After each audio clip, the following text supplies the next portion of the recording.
നമുക്കിപ്പം സിനോജ് തോമസ് നമുക്കിപ്പം ചേരുന്നുണ്ട്. കൽപ്പറ്റ സ്കൂൾ ഗ്രൗണ്ടിൽ നിന്നാണ് സിനോജ് ചേരുന്നത്. സിനോജ്, നമ്മളിപ്പോൾ കൽപ്പറ്റയിലേക്ക് ഇനിയിപ്പോൾ അധിക ദൂരം ഉണ്ടോ? എത്ര ദൂരം ഉണ്ടോ? 15 മിനിറ്റ് കൽപ്പറ്റ എത്തും. 15 മിനിറ്റ് കൊണ്ട് നമ്മൾ കൽപ്പറ്റയിലേക്ക് എത്തും. നമ്മളുടെ ഇന്നത്തെ ഈ ക്യാമ്പയിൻ, ഈ റോഡ് ഷോ അവസാനിക്കുന്നത് കൽപ്പറ്റയിലാണ്. വയനാടിനെ വീണ്ടെടുക്കാൻ റീബിൽഡ് യൂണിവേഴ്സൽ, റീബിൽഡ് വയനാട് എന്ന ടാഗ്ലൈനുമായി റിപ്പോർട്ടർ TV രാവിലെ 6 മണിക്ക് ആരംഭിച്ച വാർത്താ തത്സമയ പരിപാടിയാണ് ഇപ്പോൾ 1.5 മണിക്കൂർ പിന്നിട്ട് നിൽക്കുന്നത്. കൽപ്പറ്റയിലേക്ക് നമ്മളെത്തും. സിനോജ് അവിടെയുണ്ട്. സിനോജ്, കൽപ്പറ്റയിലുള്ള മനുഷ്യരോട് പ്രതികരണങ്ങളൊക്കെ ചോദിക്കാം. മന്ത്രി പറഞ്ഞത് തിങ്കളാഴ്ചയോടുകൂടി ഒരു തീരുമാനമുണ്ടാവും വയനാട്ടിലെ അവശേഷിക്കുന്ന സുരക്ഷിത ടൂറിസ്റ്റ് കേന്ദ്രങ്ങൾ തുറന്നു കൊടുക്കാൻ. മാത്രമല്ല, വയനാടിന് വേണ്ടി നമ്മളുടെ മാതൃകയിൽ തന്നെ ഒരു മാസ് ക്യാമ്പയിൻ ആരംഭിക്കാൻ പോകുന്നുവെന്നും മന്ത്രി പറഞ്ഞു. അതിനോടുള്ള പ്രതികരണമടക്കം നമുക്ക് ചോദിക്കാം. അവിടെയുള്ള ആളുകളുടെ പ്രതീക്ഷ എന്താണ് ഈ ദുരന്തത്തെ അതിജീവിക്കുന്നത്?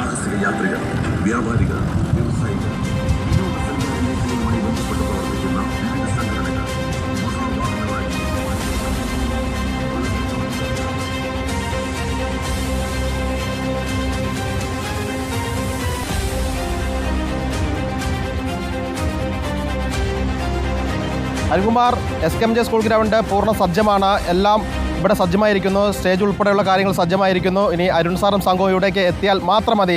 എല്ലാ ക്രമീകരണങ്ങളും പൂർത്തിയായിരിക്കുകയാണ്. നേരത്തെ നമ്മൾ കണ്ടതാണ് ഫർണിച്ചർ ഉൾപ്പെടെയുള്ള സാധനങ്ങൾ ഈ ഗ്രൗണ്ടിലെത്തുകയും അത് ബന്ധപ്പെട്ടവർക്ക് കൈമാറുകയും ചെയ്തിരിക്കുകയാണ്.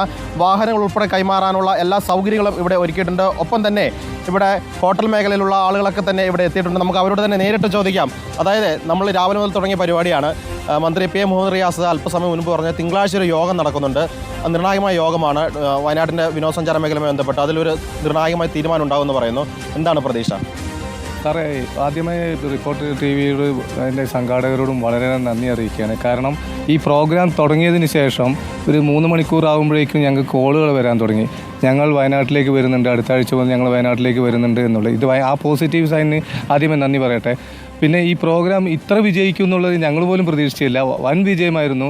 നിങ്ങളുടെ ഈ സപ്പോർട്ടിന്, വയനാട് ചെയ്ത സപ്പോർട്ടിന് നന്ദി അറിയിക്കുന്നു.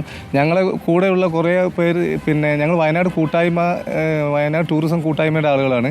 ഞങ്ങൾ കൂടെയുള്ള കുറേ ആളുകൾ പിന്നെ റൈഡേഴ്സായിട്ടെല്ലാം അവർക്കുണ്ട്, അവർ കൂടെയുണ്ട്. അവർക്കുള്ള ലഘുഭക്ഷണവും ജ്യൂസൊക്കെ കരുതിയിട്ട് ഞങ്ങളിപ്പോൾ ഈ ഗ്രൗണ്ടിൽ തീർച്ചയായും. കാരണം എല്ലാവരും രാവിലെ 6:30 മണിക്ക് ഇറങ്ങിയവരാണ്. വെള്ളം മാത്രമേ കുടിച്ചിട്ടുള്ളൂ. നിങ്ങളൊക്കെ തത്സമയം കണ്ടുകൊണ്ടിരിക്കുകയാണ്. കാരണം 6.5 മണിക്കൂർ പിന്നിടാൻ വേണ്ടി പോവുകയാണ്. തത്സമയം വയനാടിന് വേണ്ടി ഒറ്റക്കെട്ട എല്ലാവരും ഇറങ്ങിയിരിക്കുകയാണ്. അതെ, അവർക്ക് വേണ്ടിയിട്ടുള്ള ലഘുഭക്ഷണം ഞങ്ങൾ കരുതി. അവർ കാത്തു നിൽക്കുകയാണ്. അവർ പ്രതീക്ഷിച്ച് നിൽക്കുകയാണ്. ഇപ്പോൾ ഏതാനും നിമിഷങ്ങൾക്ക് അവർ ഇവിടെ എത്തുമല്ലോ.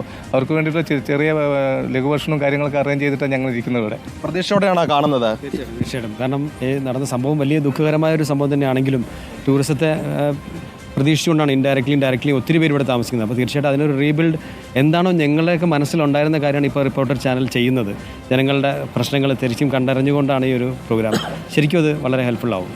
ഈ ദുരന്തം ഉണ്ടായതിനു ശേഷം ഈ ഹോട്ടൽ ബുക്കിങ്സൊക്കെ ഭയങ്കരമായിട്ട് കുറഞ്ഞു പോയിരുന്നല്ലോ. അത് തിരിച്ചു വന്ന് തുടങ്ങിയോ? നമ്മുടെ ഈ റീബിൽഡ് ക്യാമ്പയിൻ വഴി ബുക്കിംഗ് കൂടുമെന്നൊരു പ്രതീക്ഷയുണ്ടോ?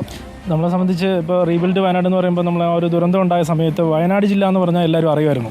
അപ്പോൾ നിങ്ങളാണെങ്കിലും മാധ്യമ രംഗത്തുള്ള എല്ലാവരും വയനാട് എന്നുള്ള രീതിയിൽ പറഞ്ഞു കഴിഞ്ഞപ്പം പിന്നെ അത് കവറപ്പ് ചെയ്യാൻ വേണ്ടി മുമ്പോട്ട് വന്നിട്ടുള്ള നിങ്ങളൊരു മാധ്യമം മാത്രമാണ്. ഒരുപാട് നന്ദിയുണ്ട്. വയനാട് ഉരുൾപൊട്ടൽ എന്നാണ് എല്ലാവരും ആദ്യം കൊടുത്തത്. പിന്നീട് നമ്മളത് മാറ്റി ചൂരൽമല മുണ്ടയ്ക്ക് ഉരുൾപൊട്ടൽ തന്നെയാക്കി. കാരണം അത് മേപ്പാടി പഞ്ചായത്തിലെ ഒരു പ്രദേശത്ത് നടന്ന അപകടമാണ്. അതിന് മറ്റ് മേഖലകളുമായിട്ട് ബന്ധമില്ല. തീർച്ചയായും അത് വലിയൊരു ഘടകമാണ്. അപ്പോൾ ഇനി നമുക്ക് വേണ്ടതെന്ന് പറഞ്ഞാൽ നിങ്ങൾക്കറിയാം, നിങ്ങൾ 6 മണി മുതൽ ഡോക്ടർ അരുൺകുമാറിൻ്റെയും MD ഒക്കെ നേതൃത്വത്തിൽ വരുന്ന ആ ഒരു വാഹനജാഥ വരുന്ന വഴി മുഴുവൻ ആളുകൾ ഈ ലൈവ് കണ്ടിട്ട് നിങ്ങൾ സ്വീകരിക്കുന്നത്. ഇപ്പോൾ മൈനങ്ങാടിയാണ് ലാസ്റ്റ് സ്വീകരണം നമ്മൾ ലൈവ് കണ്ടത്. ആ ഒരു സ്വീകരണം തന്നെ വലിയൊരു കാര്യമാണ്. അപ്പം ഇതിൻ്റെ ഒരു പോസിറ്റീവ് ഫീഡ്ബാക്ക് അതിൻ്റെ അടിയിലെ ലൈവ് കമൻറ്റുകളിൽ തന്നെ നോക്കിയാൽ അറിയാം. കാരണം കേരളം ഒന്നാകെ തന്നെ ഏറ്റെടുത്തിരിക്കുകയാണ്. ആളുകൾ മുഴുവൻ ഞങ്ങൾ വയനാട്ടിലേക്ക് വരുന്നു എന്നുള്ള രീതിയിലേക്ക് സപ്പോർട്ട് ചെയ്യുന്നു. എനിക്കൊന്ന് ആയിരക്കണക്കിന് റിസോർട്ടുകളും അതിൽ വർക്ക് ചെയ്യുന്ന ഒരു 50 സ്റ്റാഫുകൾ വെച്ച് കൂട്ടിയാൽ തന്നെ അറിയാം എത്രത്തോളം ആളുകൾ ഇതിൽ വർക്ക് ചെയ്യുന്നുണ്ടെന്നുള്ളത്. ഇതിനെ ഡിപ്പെൻഡ് ചെയ്യുന്ന കച്ചവടക്കാർ, ടാക്സിക്കാർ എല്ലാവരും. അപ്പം നമ്മളെ സംബന്ധിച്ച് പറയാനുള്ളതെന്ന് വെച്ചാൽ ഇതുപോലുള്ള പ്രോഗ്രാം നടത്തുന്ന റിപ്പോർട്ടറിന് ആദ്യം നന്ദി പറയുന്നു. അപ്പം ബിൽഡപ്പ് ചെയ്തുകൊണ്ടിരിക്കുകയാണ് വയനാട്. ഇപ്പോൾ ഈ ഒരു 2-3 മണിക്കൂറിൽ തന്നെ ഒരുപാട് ഫീഡ്ബാക്കുകൾ ഹോട്ടലിന് കിട്ടി തുടങ്ങിയോ? ഓൾമോസ്റ്റ് എല്ലാവർക്കും വന്നു തുടങ്ങി, കോളുകളൊക്കെ വന്നു തുടങ്ങിയിട്ടുണ്ട്. അത് വലിയൊരു ഇമ്പാക്റ്റാണ് നിങ്ങളുടെ ഭാഗത്തു നിന്ന് ഉണ്ടായിട്ടുള്ളത്. വയനാട് ഒന്നും സംഭവിച്ചിട്ടില്ല. Wayanad tourism destination almost open ആയിക്കൊണ്ടിരിക്കുന്നു. അടുത്ത ആഴ്ച